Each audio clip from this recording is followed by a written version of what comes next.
This video will cover the measurement experiment by Team 1, which includes me, Christina Leopoulos, Nick Moore, Eric Matthews, and Nick Mintzmeyer. The objective of this lab was to calibrate a thermometer and pressure gauge meter to both accurately and precisely measure temperature and pressure. This will ensure safety, quality, and pressure control not only in the lab, but in the future allow for this knowledge to be used in an industrial setting. I'll pass it off to Nick to cover safety. Let's first go over lab safety for this experiment. Be mindful of the mercury inside the barometer that you'll be using. If something were to happen so that the mercury gets spilled, notify a TA immediately, evacuate the area, and avoid fumes from the spill. When you're using the deadweight pressure gauge, don't remove the weights on the pan until setting the pan back to the start position with the hand crank. And also make sure you don't push the hand crank too far past the equilibrium point, or else oil will spill everywhere. Finally, the temperature portion of this lab uses 3 water baths, so be careful when you're using, if you have them around electrical equipment.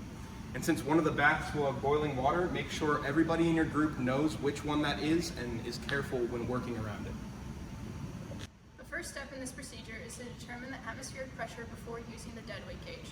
The barometer and a thermometer will be used in this portion. There are a couple steps to determine the reading accurately. Each member of the team will complete these steps and record their values from the barometer and thermometer. This will be repeated after testing using the deadweight gauge is completed. We will begin with the screw at the bottom of the barometer. This screw will need to be adjusted until the point is touching the mercury. Then the adjuster knob on the side of the scale will need to be moved so the bottom of the metal slider just touches the mercury meniscus. Then read the column height and use the vernier scale to determine the 1/10 of 1 millimeter of mercury. This is when the lines will line up on the left side of the barometer. In this case, it would be 0.9. We will then record these temperatures and barometer readings. Okay, so to get into the pressure transducer calibration, you first want to make sure that the pressure transducer is hooked up to the deadweight gauge and the isolation valve is closed. You then want to make sure that the reservoir valve is open and turn the hand crank so that the oil is pooled from the reserve. At that point, you want to close the reservoir valve and make sure that the isolation valve is open, and then you're ready to go. So at this point, you can put the weights on the pan and turn the hand crank so that the small piston is raised up out of the cylinder, and make sure you're turning it slowly. Once the small piston raises up out of the cylinder, you want to slowly spin the pan to reduce friction. Make sure you do not push down on the pan. And at this point, you can take your reading from the meter here and turn the hand crank to lower the pan. And once the pan is lowered, then you can remove the weight from the pan. And before you leave, make sure you get the mass of each weight by using this scale here for your calculations in the lab. For the temperature calibration portion of the lab, you'll have 3 baths, an ambient, a boiling, and a freezing water in the beaker and tube dewars. The beaker will have the boiling water with the magnetic stirrer, and the 2 dewars will have the ambient and the freezing water. There will be a variety of thermocouples available to you that are connected to the computer logging software. Make sure that you have the computer password in case you get logged out. You will follow the written procedure to start up the software. To collect temperature data from the thermocouples, you will pick up your first combination and place them into the ambient water bath.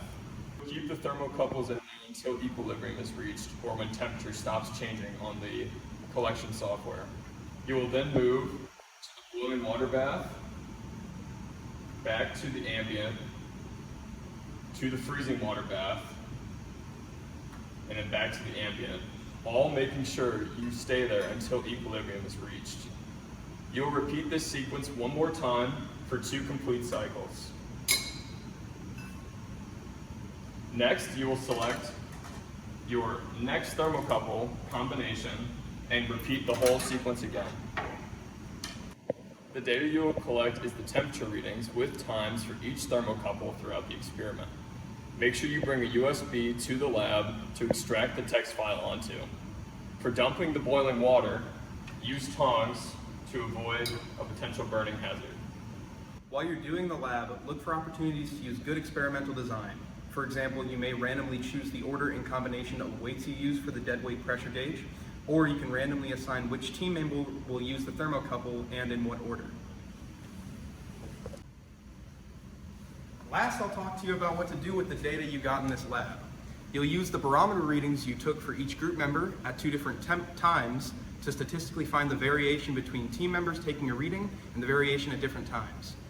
After measuring the actual masses of each weight plate for the dead weight portion, you can use the area of the weight piston to calculate the actual applied pressure, and therefore you can use the pressure measurements of different weight combinations to create a relationship between that measured pressure and the applied pressure in the form of a calibration equation. Last, for the temperature portion, create a relationship for each thermocouple between the measured temperature for each bath and the actual temperatures for the boiling, ice bath, and the ambient temperature of the water you measured. After doing so, you can use equations from the PDF to calculate a time constant for each thermocouple.